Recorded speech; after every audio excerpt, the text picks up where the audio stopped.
thought that I had a power failure in between, and that's why the link was gone. So I just want to quickly show a couple of cases to take you through certain problems that we come across in Linke type 2, especially with the rigid proximal thoracic curve. Right. So this was the first case of a 13-year-old girl with a progressive AIS. She presented with shoulder imbalance. These were her X-rays showing about 76 degrees proximal thoracic curve and mid thoracic curve and a proximal thoracic curve as well. So I don't know. Sorry about that. So these were her parameters.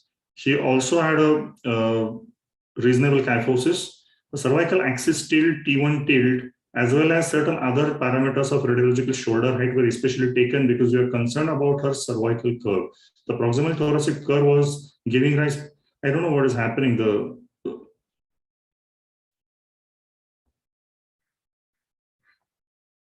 Sorry about that.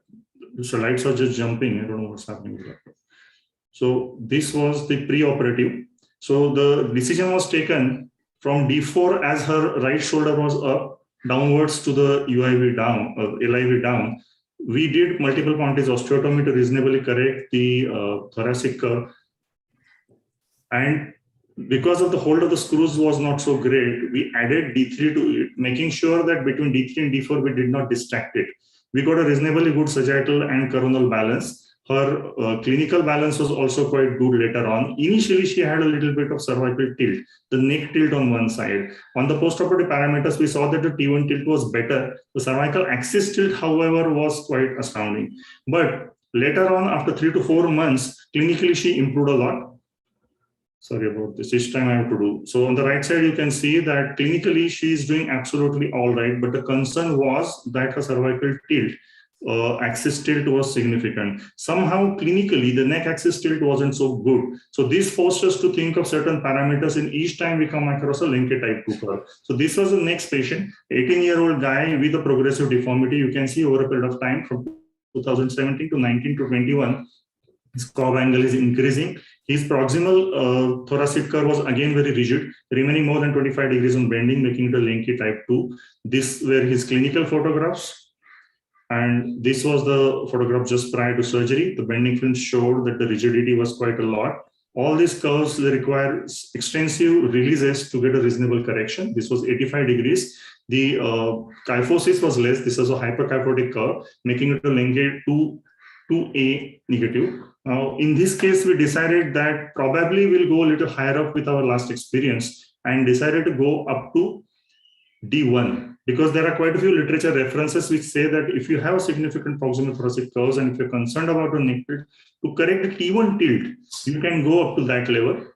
So these were the clinical parameters. I'll just highlight again, usually in most of these Linke 1 or Linke 1 plus or positive as they call it in the stiff proximal thoracic, which is less than 25 degrees on correction, but it is very stiff. You have to think of these other parameters as well. You see for radiological shoulder height, coracoid height difference, sometimes clavicle chest edge angle, the sagittal axis is extremely important between T1 to T5, but the cervical axis tilt and T1 tilt is absolutely mandated to look at to decide the UIV. So in this case, we decided to go up to T1, doing multiple Ponti's to get a reasonable correction. Interruptive monitoring was fortunately absolutely all right. This was just 6 days from his surgery, just before he went home.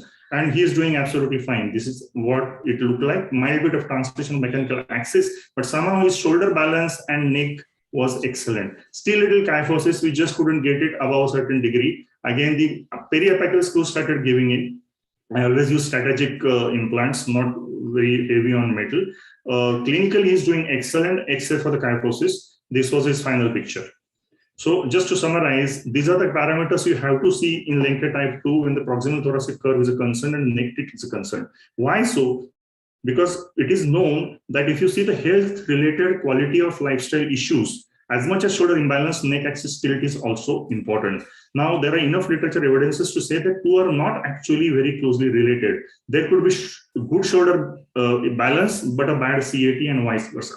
So aggressive correction in the main thoracic curve can actually cause the higher curve to go on the opposite side. So be very sure if you start at D4 that the T1 tilt is proximally very well corrected. So just like how we know that clinical shoulder imbalance is related with CHD, radiological shoulder height, and clavicular coracoid height difference. Similarly, the cervical tilt, the CAT, is closely related with the neck tilt, but more dependent on what is the residual post-op PTC, the proximal thoracic curve, and the T1 tilt. So always give a little bit of importance to these things when you tackle this Linke type 2 curves. Thank you so much.